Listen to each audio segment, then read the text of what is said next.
Yo no voy a discutir si somos más importantes que otra especialidad, pero lo que sí le voy a decir es que lo que voy a hablar hoy lo van a ver con mucha frecuencia todos los días.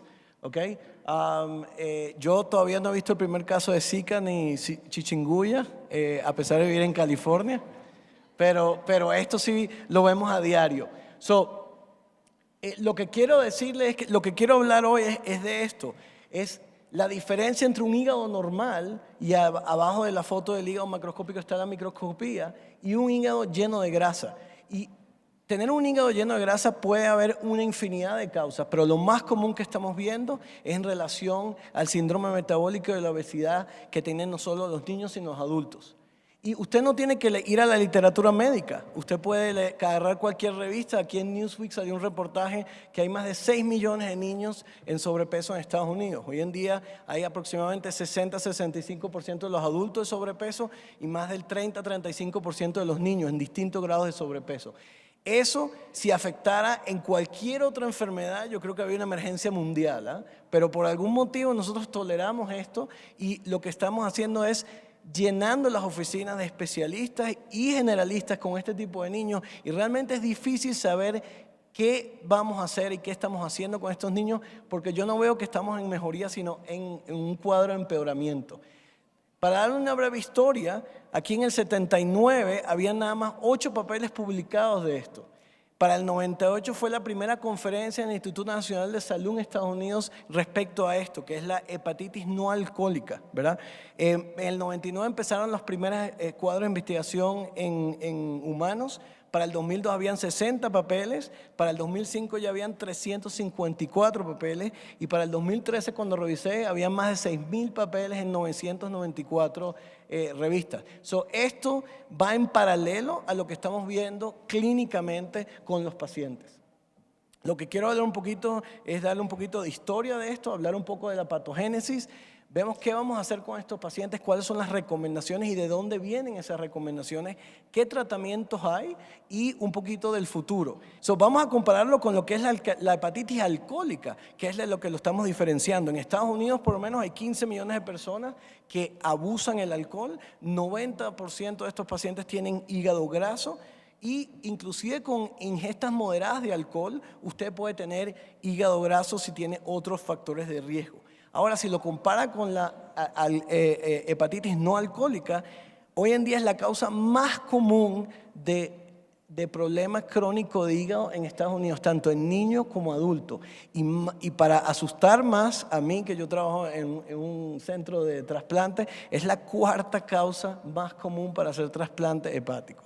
La gente no tiene idea de que esto puede llevar a cirrosis y a un trasplante hepático, y nosotros hemos tenido ya 2 niños que hemos tenido que trasplantar por esto en los últimos años. Es una cosa que realmente tenemos que hacer algo para que esto no siga en aumento. Puede afectar al 3% de los niños, pero más del 50% de los niños obesos tienen hígado graso. Es una cosa importante considerando la cantidad de niños obesos que tenemos. Entonces, sabemos ya que es la causa número 1 de problemas hepáticos. Yo estuve en Ecuador el año pasado y la causa número 1 de pacientes que tenían falla hepática en Ecuador no es hepatitis C, no es hepatitis B, es esto. ¿Okay? Si usted ve un paciente en la clínica con enzimas elevadas y apuesta plata, lo más probable es que si apuesta a esto vaya a ganar su plata. Y a nivel de trasplante, esto es lo que yo siempre le digo a mis fellows, en el 2001 teníamos de repente 1% de los pacientes que sean trasplantados por esto, ya para el 2009 habían casi 10% de los pacientes. Por supuesto, esto pone un estrés en el sistema de trasplante que ya de por sí está estresado con otras enfermedades. No es un secreto que la obesidad se ha triplicado en todas las edades de pediatría en las últimas 4 décadas, y hay una correlación directa entre los niveles de obesidad y tener esta enfermedad en los pacientes. Y yo vivo en el estado de California.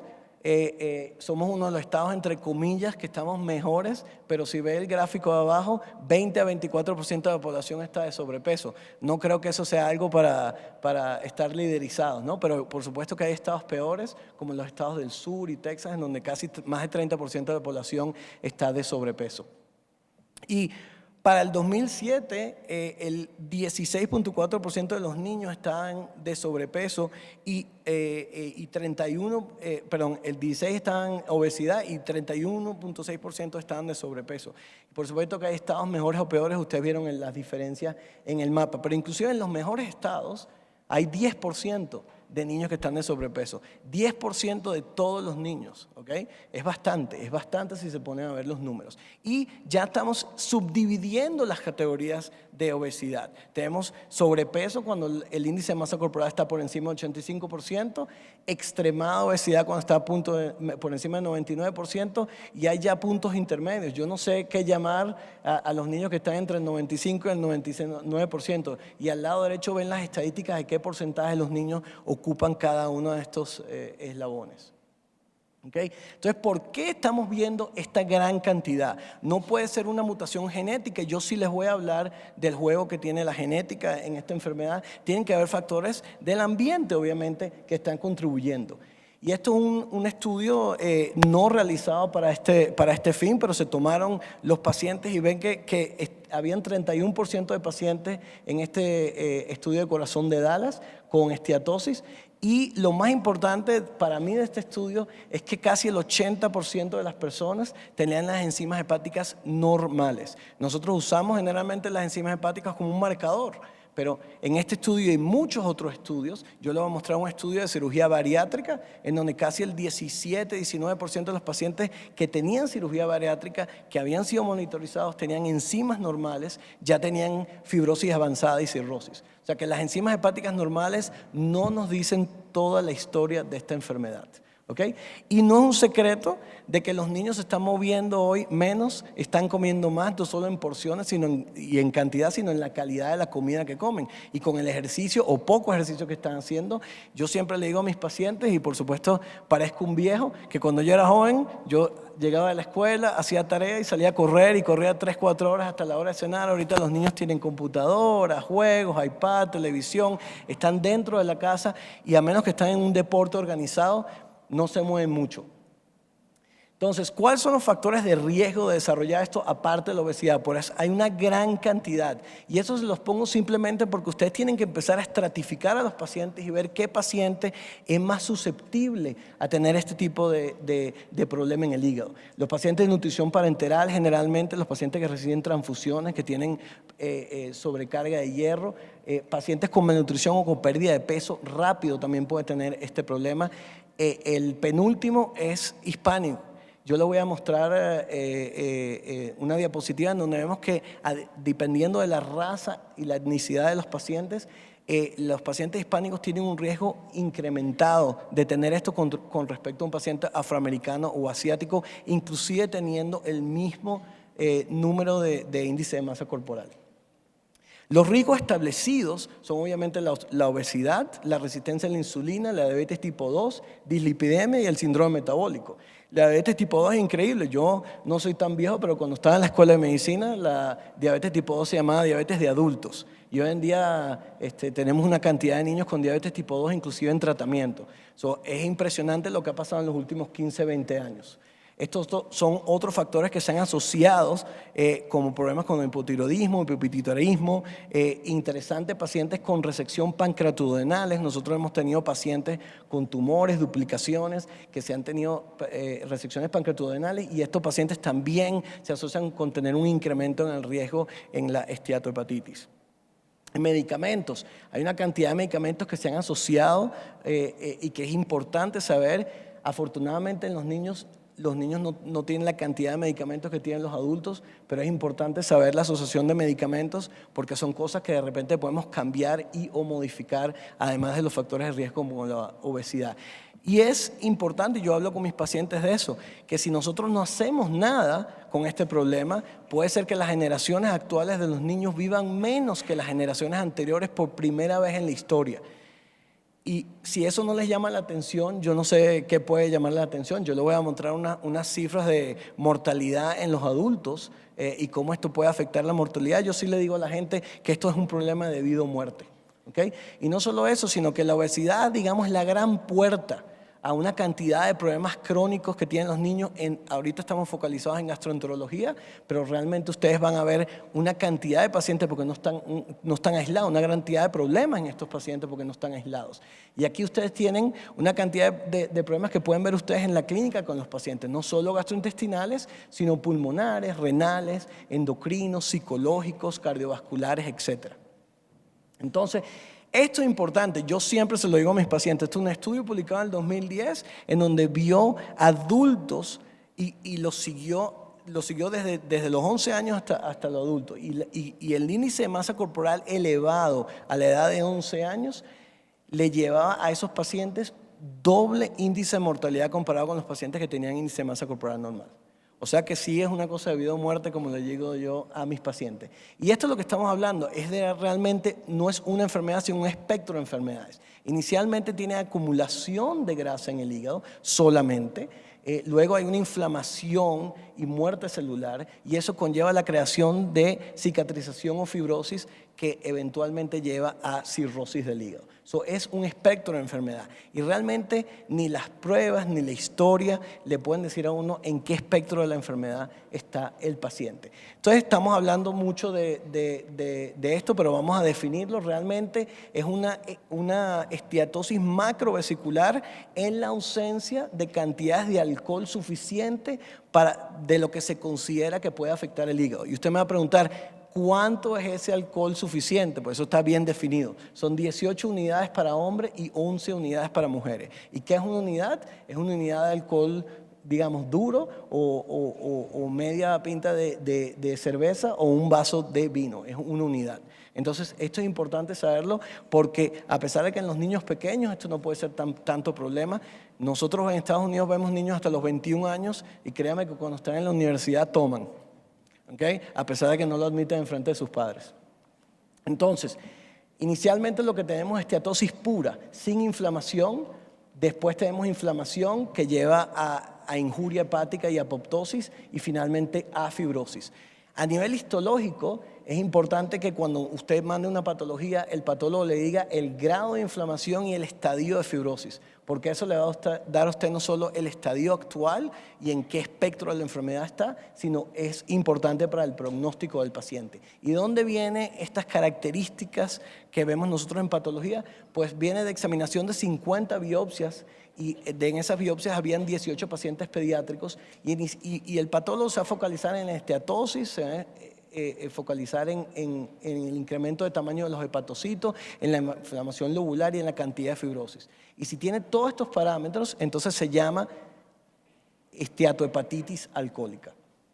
¿Okay? Y este es el scoring que usan los patólogos para cuando nos dan los resultados de patología. ¿Okay? Si usted ve exclusivamente las características de esos 18 pacientes pediátricos, se ve que no son iguales a los adultos. Es importante que el patólogo que esté leyendo esta patología sepa que los pacientes pediátricos, como siempre, son distintos a los adultos y que tienen sus propias características histopatológicas para que sepan de lo que están viendo. Y en estudios se han visto que si usted ve las biopsias de los niños, aquí hay un estudio de 130 niños, las características histopatológicas pueden tener características de adultos, características de niños, o sea, puede haber de todo. Entonces es importante saber qué puede esperar porque no es igual a los adultos. La prevalencia tanto en adultos y niños no es fácil establecerla porque los estudios tienen definiciones distintas. Y también tienen definiciones de qué es no alcohólico distintas.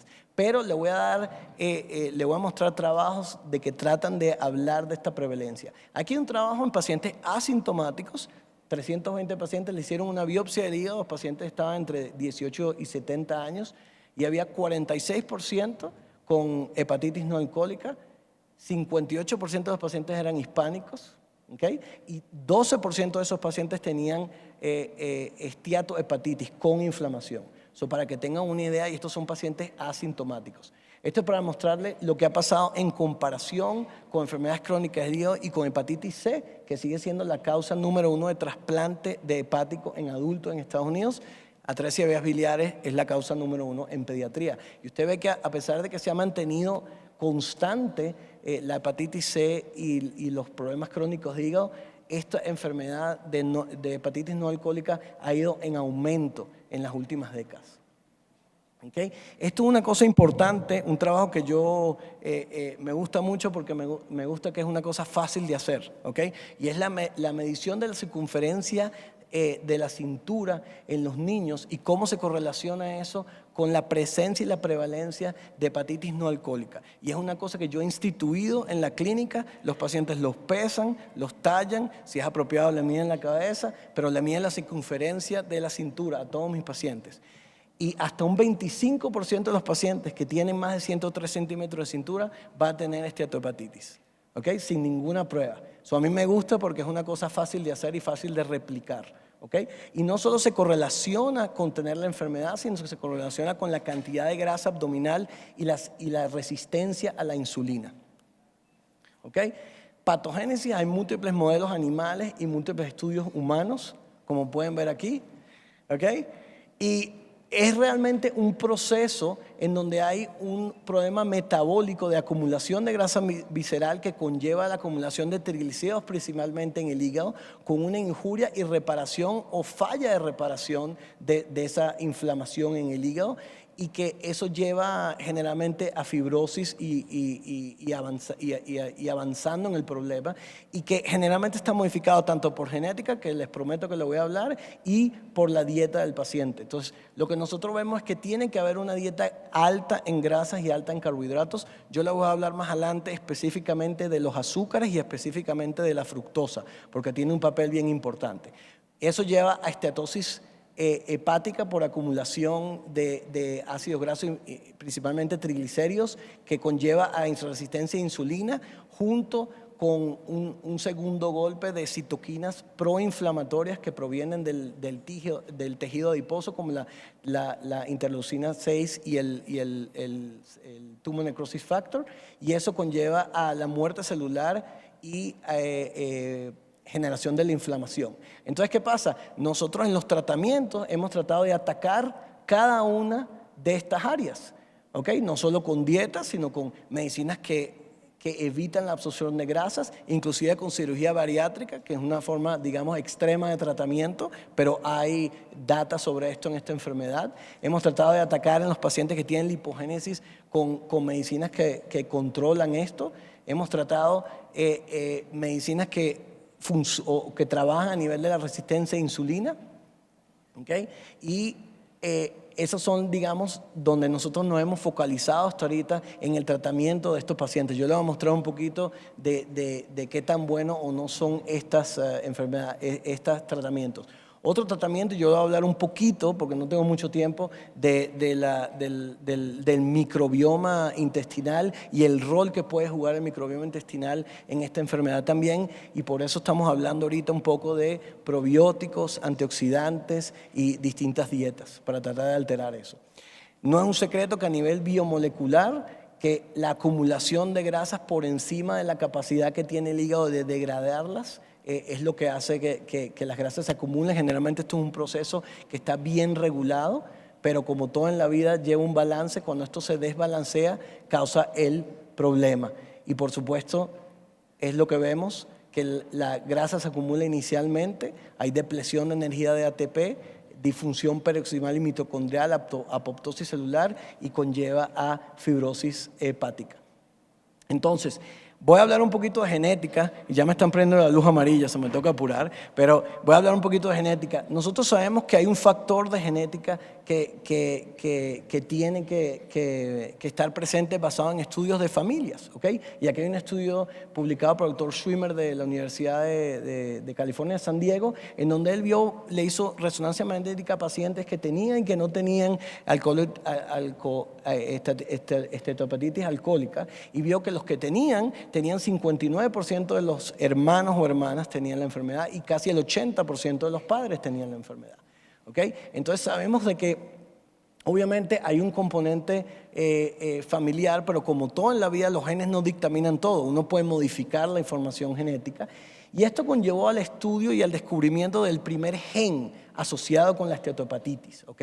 Que es el gen PNPLA3 y que se vio tanto en niños como en adultos, que incrementa la posibilidad de desarrollar la enfermedad y de progresar en la enfermedad, ¿ok?